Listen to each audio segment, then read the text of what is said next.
What's going on, friends? You're watching B-Boy 45, the hospital's TV and radio station. We're at the end of our day, but we've got a treat for the end of the day, which our friend Maya is bringing us. Maya, are you there? Hi. Oh, yeah, you're there. And today is a treat. Why is today a treat, Maya?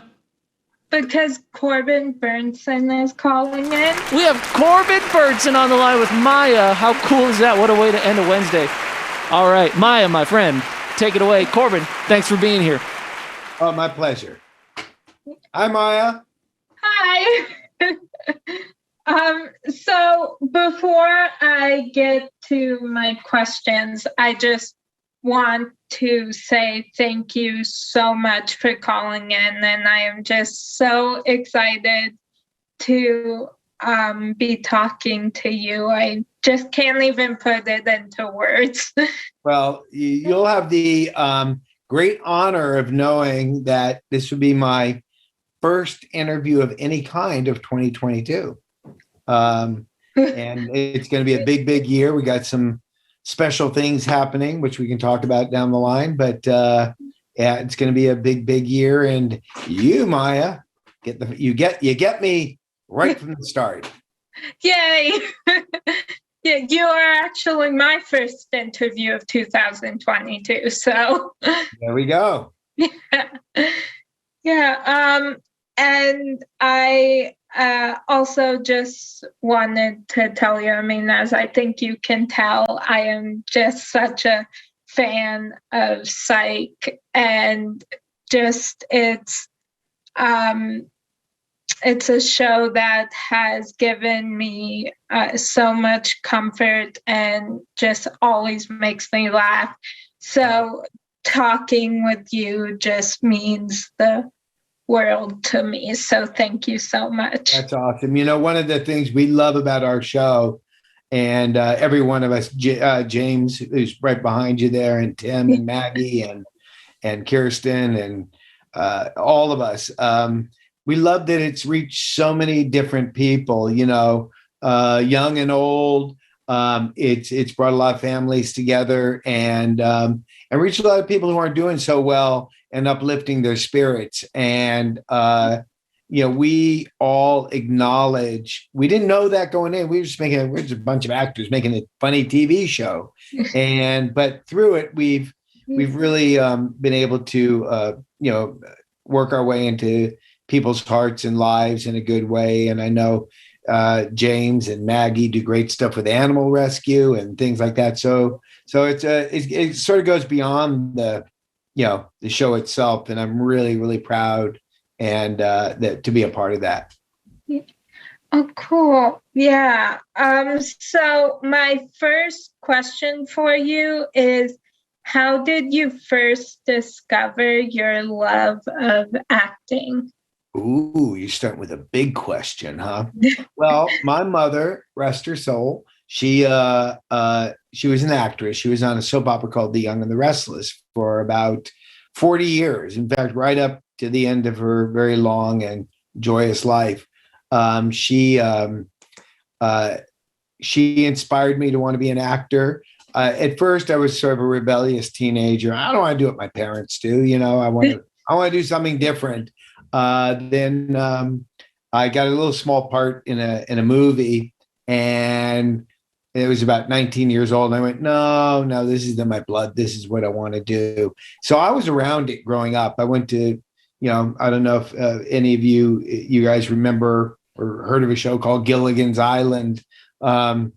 That it was a very funny show that was on half a century ago, I guess.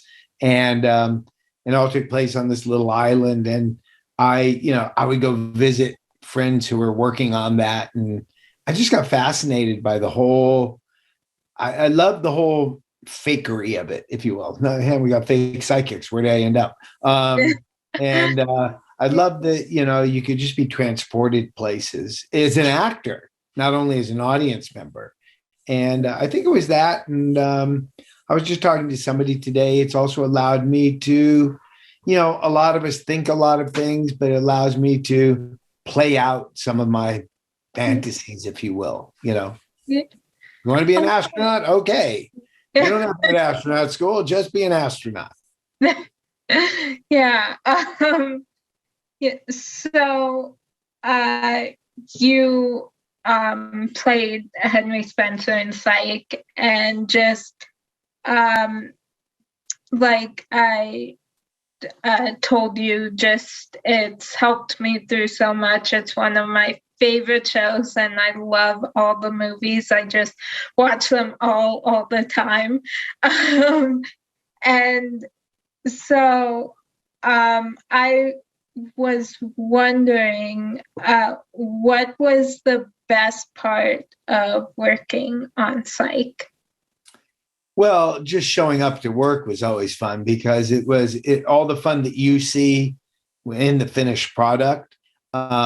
We had so much fun doing, a lot of laughing on set, a lot of even in this last movie where COVID was like a big, everybody was masked up, and all that we had to go into quarantine in Vancouver I had to go into a hotel room for 2 weeks, almost went mad, couldn't leave the room. Even through all that, we just found a way to just have a lot of fun. So, the best part of it was, well, there's two parts. There's one that was going there and doing it. And honest to goodness, it's being here with you, the result of all of that, that it's afforded me the opportunity to meet this gorgeous young woman named Maya and be interviewed by her and reach a lot of kids there in the hospital who are hopefully watching, and being able to bring some joy into worlds that always aren't so perfect. Yeah. Oh, cool. So could you relate to Henry in any way?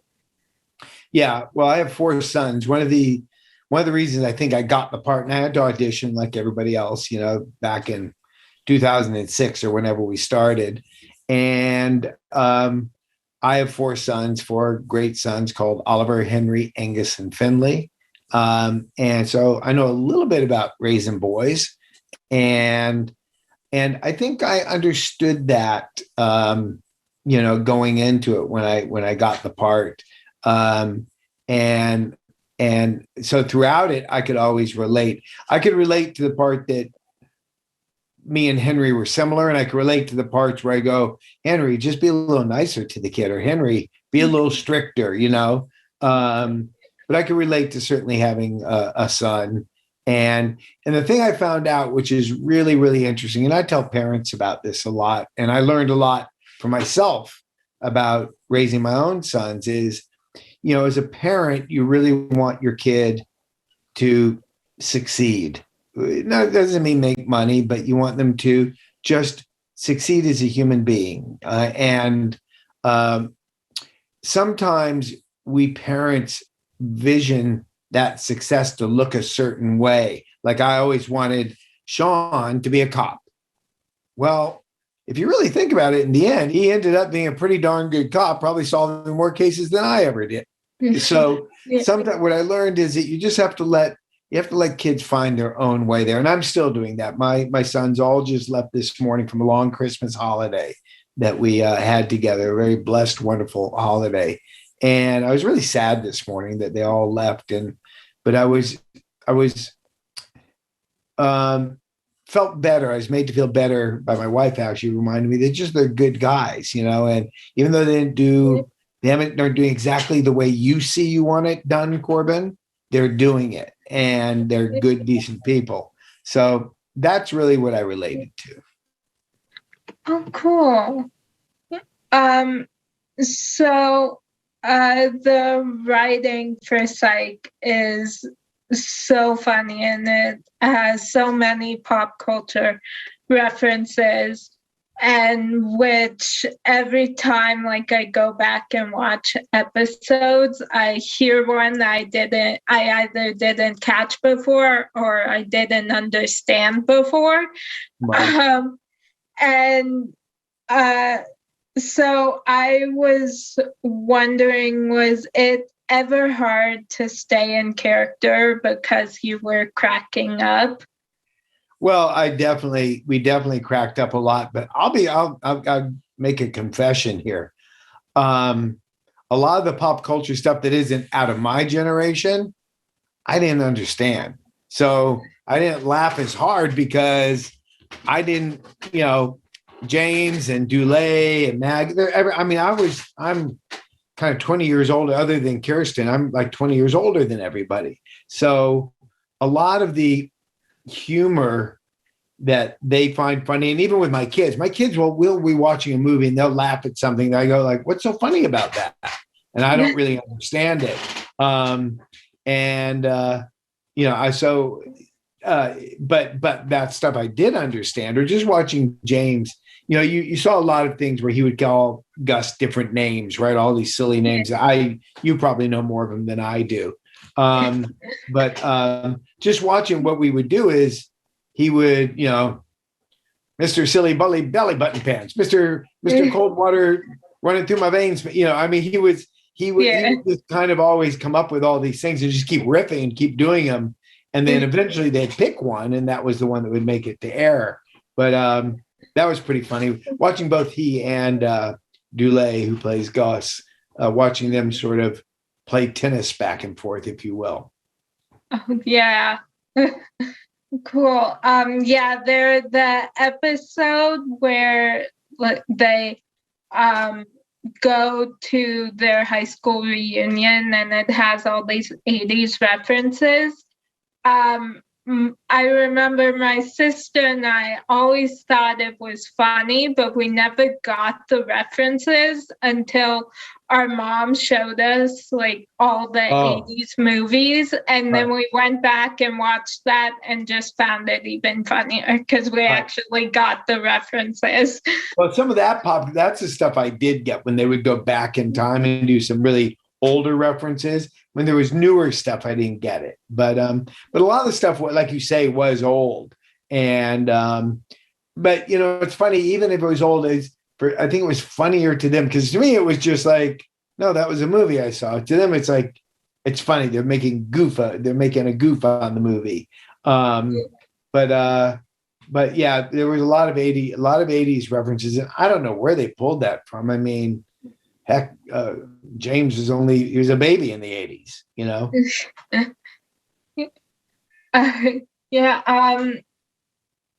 So what was it like to come back with the cast when you started filming the movies?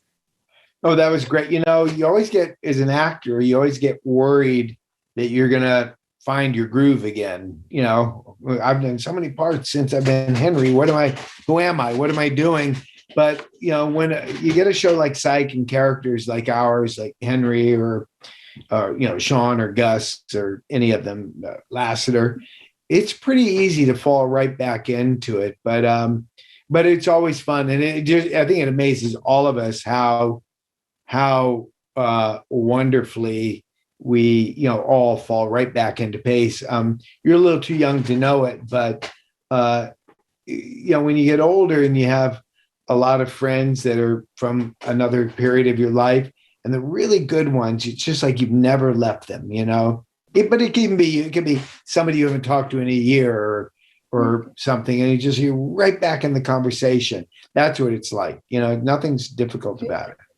It kind of fits like an old shoe. Yeah, I definitely have some friends like that where no matter how long it is since I've seen them, it just feels exactly the same. So you also guest starred in another one of my favorite shows, The New Adventures of Old Christine. Oh, wow. Yeah. And I was wondering, do you have any fun stories or memories from filming the show? I'll tell you. See, it's funny you asking me the hard questions now. On that show, I remember being nervous when I was acting. I don't know why, because Julia Louis-Dreyfus is such a wonderful talent, and Wanda Sykes, who was in the scenes I was in. They're just so big and so good. I always get a little bit anxious, to use one of your words, when I have to do comedy with people that are really funny. Like Psych is a little bit different. It's a little more loose, if you will. But I remember on that show being a little anxious and not really, even though a friend of mine was one of the writers and producers of it. I think that's why I got it and did it. But I wasn't really comfortable on that one. I mean, it was a great show, don't get me wrong, but I remember being anxious. Weird. Right? Did I look anxious? Do you remember? What? Did I look anxious? No, I don't think so. Okay. Good. Yeah. So you were in the series LA Law, and you're going to be in the reboot. Yeah. And it was such a groundbreaking show. What was it like to be part of such an influential and popular series? It was, I give thanks every morning for that show. It started my whole career, really, even though my mom and dad were in the business and that was sort of my way in and I knew about it. That was different. I was suddenly, back in those days, there were only 3 networks, ABC, NBC, and CBS. There was no cable, no Netflix, no Hulu, no nothing, Apple, nothing, right? And there were no cell phones, by the way. How we got it? There was no maps. There was no way to get around. I don't know how we did stuff in those days, but somehow we made it home on time and found our way there. It's really great to know that. It's a great feeling to know that you were part of something that was sort of groundbreaking, and television, is my thing. I mean, obviously, I've done a few movies, but television's really my area. And to be a part of something that really changed the way we do stuff was extraordinary and very similar to Psych. In fact, the only other time, the exception of maybe Major League, the movies I did, where the cast really became this family that's lasted over years, the LA Law family. And now it's a weird thing. I was thinking over the holidays, I sit and think about it. It's like, is this a good thing? Is it a bad thing? We're going to go back and do, I don't even call it a reboot. It's picking up where we left off. It's really good, by the way. The script's really good. I'm very excited about it. Reboots sound like, let's get everybody back. And it's really only Blair Underwood and I, the young, well, he's no longer young, but Blair played at the time the young African-American lawyer that was going to change the world. And so it's only he and I coming back, and it's really a pickup 30 years later of where the firm's at. I was thinking over the holiday, it's like, this is weird. I'm going back to play a character I played 30 years ago. And where is he now? Is that a good thing or a bad thing? Am I like, is circling your career good? Are you constantly meant to keep going up and up and up and up? Or is it good to come back and circle? Or maybe I'm thinking too much about it, but it's very exciting to go back and do it again. But now, remember we talked a minute ago about the coming back to do the movies. I've got to go back and do a guy that I haven't done for 30 years. So there's this enormous gap in his life. And I got to come back and not only redo him, but who is he 30 years later after everything that's gone on in the world, especially these kooky times. So that's really, it's going to be a fun challenge. And I'm excited to do it, and I'm scared to death of it. But I have one more question about Psych, and that is, did you have a favorite episode to film? Well,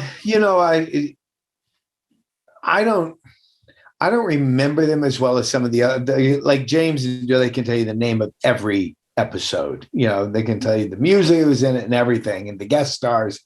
I don't have such a good, perfect memory. But I do know a couple stood out.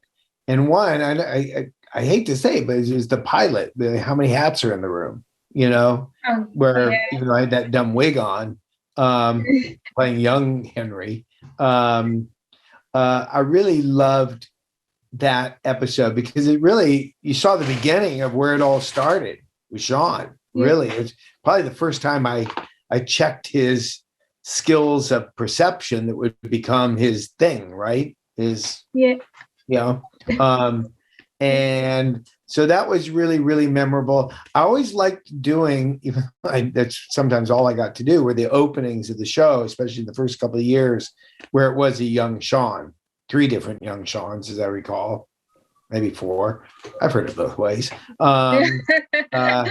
And I really enjoyed those. And then I also really, really, really, really, really liked the one where my wife, Amanda Pays, my real wife, was in the show with me and sort of plays this voluptuous woman, a date, that I'm on. And you get to see Henry like really flabbergasted at this woman who's attracted to him. It was so weird because it was my wife. I was like, oh wait, I'm meant to be like, woo, but it's my wife, And then I also like the shows where Sean's mom, Sybil Shepherd, the actress Sybil Shepherd, came on and played. But my favorite of all time was probably still the pilot. Oh, yeah. I love that one. So, yeah. What's one of my favorite scenes? How many hats are in the room? It's like, James and Dulé and everybody got their moments. That was really a big Henry moment scene, Yeah. Yeah. I have I have so many Psych things. Like I have my Psych hat and my Psych sweatshirt or sweater on. And I just will buy like anything Psych that I find. So well, we'll find you things and get them to you. I'm sure they keep making stuff. Did you ever get the Psych skateboard? No. Well, maybe we'll have to find one of those. Yeah. Not that anybody actually rides them. They're just cool. Yeah, I don't know why I still remember this, but we were at a friend's house and like my sister and he had a skateboard and so we were trying it. I just remember falling right off of it because I don't have great balance, so I just fell right off. I was like, nope, I'm done. I'm not doing anything that I'm gonna fall off. And I'm just so happy the whole skateboard thing happened as I got older because I would not have been cool. I mean, there were skateboards when I was a kid, but they weren't like they are today with skaters the way they are. They were little red things with metal wheels. But I'm just glad the skateboard thing happened after I had to look cool. Yeah. So I was wondering sorry, I just lost my place with what question I was on.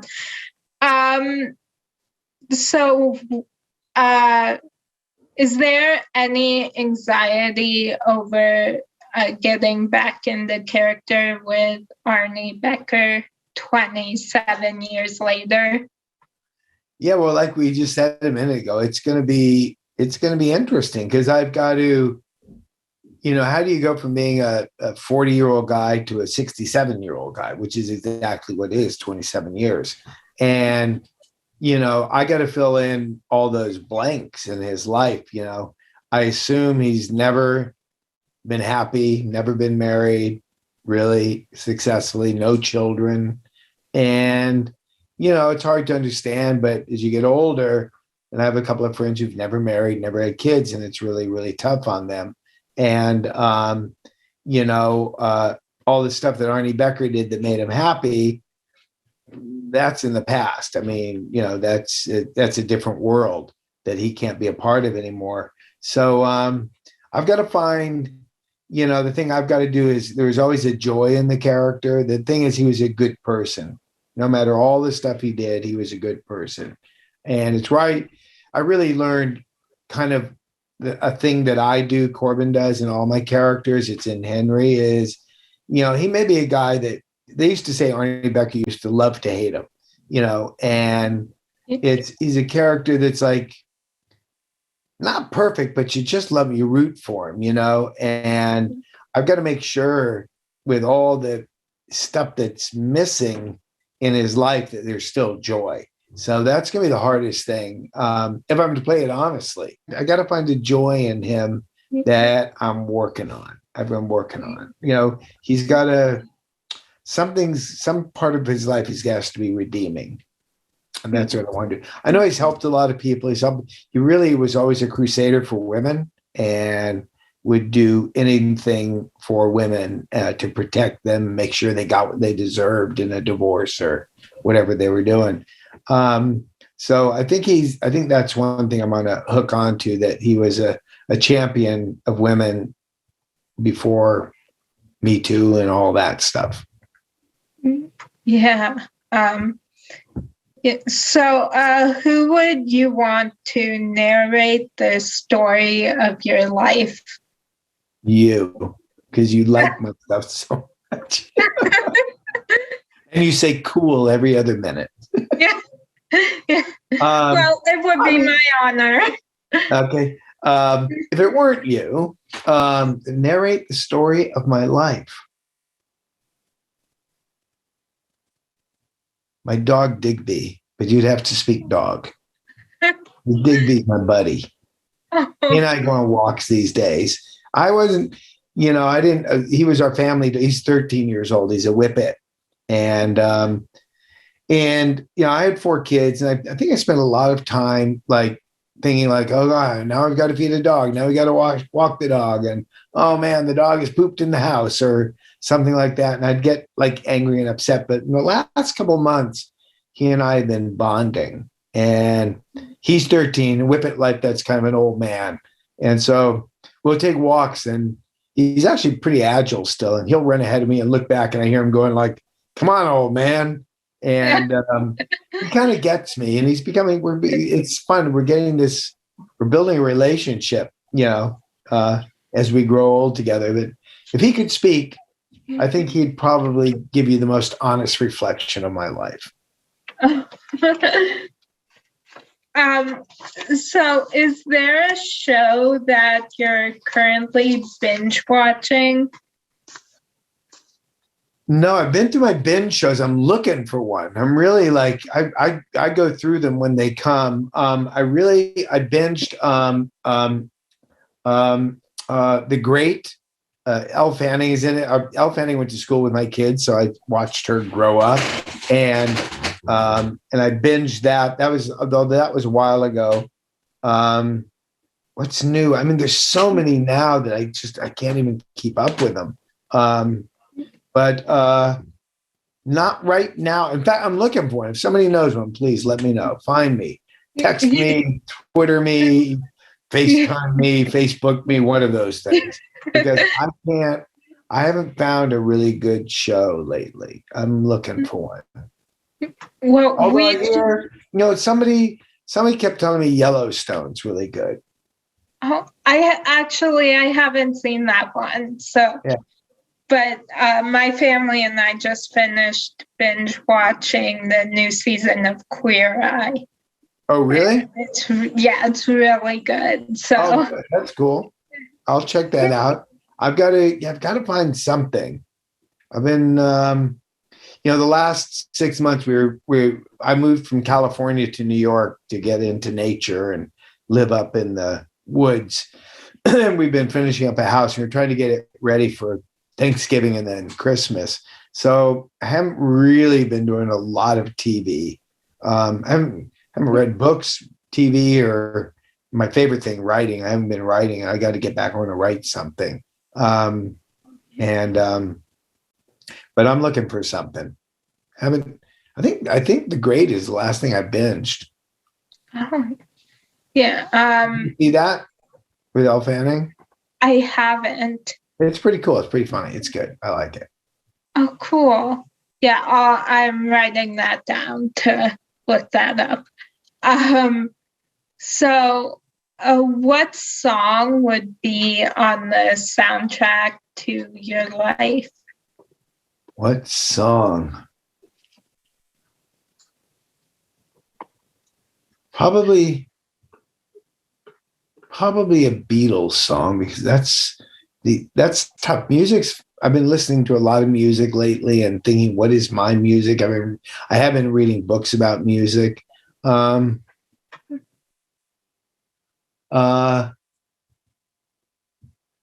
what song would it be?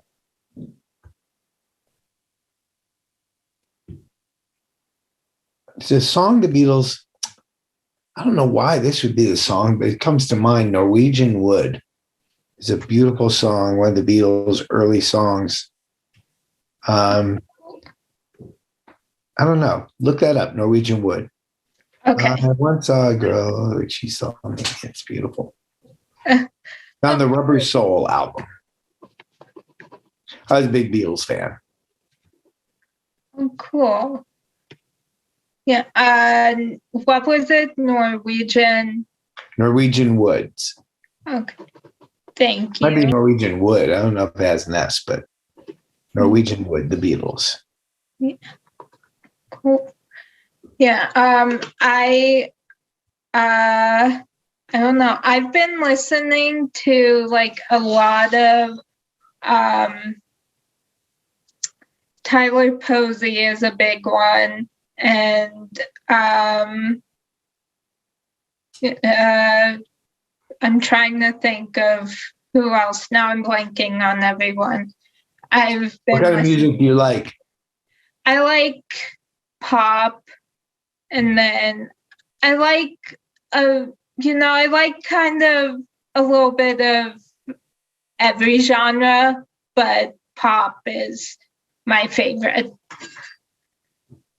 So Everything is, pop. I mean, it really stands for popular music. So I am reading a book about music. It's interesting because, Frank Sinatra in his day was pop. It was popular music. Led Zeppelin is pop. The Rolling Stones are pop. The Beatles are pop. Michael Jackson's pop. But I think I know what you mean. But it's interesting. It's pop. It's like rock and roll covers a huge. You wouldn't think of. I don't know, who would you call a rock star? It's not really a rock and roll star, but but it's a kind of a term that fits everything. But I guess I'm a little bit nostalgic and like some older stuff. I like new stuff. I like new things too. I listen to all music. I really do. And it kind of gets back to my acting is, what does it mean to be human? What are we? Who are we? How we relate to each other? Humanity. And I like movies and music and TV shows that kind of, and I think Psych does this, and that's why you might like Psych, is it reveals our differences, and especially people love the relationship between Henry and Sean. And if you think about it, it's like a really troubled relationship, really. Yeah. But it's really a father and son. It's just a father trying to raise his son right, and his son trying to impress his father. So it shows a certain amount of humanity.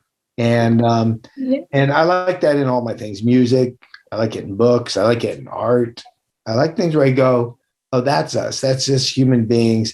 And I like the other thing too. There's two things that really good art do. They make us realize we're not alone. Your problems are my problems. Yours might be bigger right now.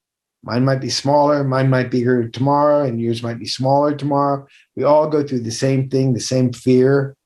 We all have the same fear. We all have the same love. And we all really need comfort from one another. And I think I like it when I see characters that make me feel human in that way, and not all the nonsense that we see in the news or the bad things people tell us, or I like to know that I'm human. And I'm like you. I'm no different from you. Whatever you're feeling, days and nights that you're worried about something, I have days and nights I'm worried about something. Times that you're excited to do this interview, I was excited to do this interview. So we're just human beings. You're you where you are and the situation you're in, and I'm here in the situation I'm in, but we're not that different. We're not that different. Yeah. So I just have two more questions for you, if that's okay. Sure. So what is the best piece of advice you got when you first started in the entertainment business? It came from my mother, again, who sort of was one of my inspirations. And I got a little part in a movie. My father was actually producing a little movie, and I was going to do something completely different. He gave me a little part in the movie, and I thought, like, oh, this is cool. I get paid to do this. This is great. And I told my mother, that's it. I want to be an actor. And she said, well, you can do what you want to do, and I love you. She always told me, she always said, I love you. I don't always have to like you. I will always love you. She said, but she said, you can be anything you want to be. I'm never going to stop you. But if you want my blessing to be an actor, the thing that she did, you've got to go and study what you do. Because if you're doing it for money and fame and girls and all that other stuff, she said, you're just going to flame out. You won't last. There's too many people on your coattail that are coming behind you, and there's too much competition. And when the going gets tough, you'll bolt. She said, but if you train and you really love what you do, you're doing it because you love it, and it will sustain. And here I am 40 years later. Thank you, Mom. 45 years later, really 40. No, I was 19. So was that 47, 48 years later? I was 19 when I wanted to start acting. And here I am. And, it's all because I love what I do. I love all of it, by the way. I love acting, and hold on a second. I'm plugging in my computer because my battery says it's getting low. And I should put my glasses on. Come on, old man, put your glasses on. No, I can do it. I don't need my glasses. No, hold on. I'm in. We're good. But I love all of it. I love it. I love what I do. I love talking to you. I love acting, Not that I'm acting, talking to you. I'm trying to be real. I think I am. Yeah.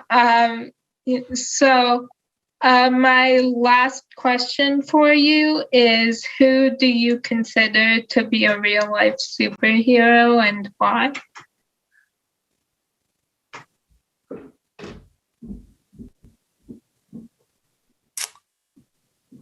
Well, my wife, in part, because she's helped raise 4 incredible kids, and my whole life is my family. So I'm going to put her up there.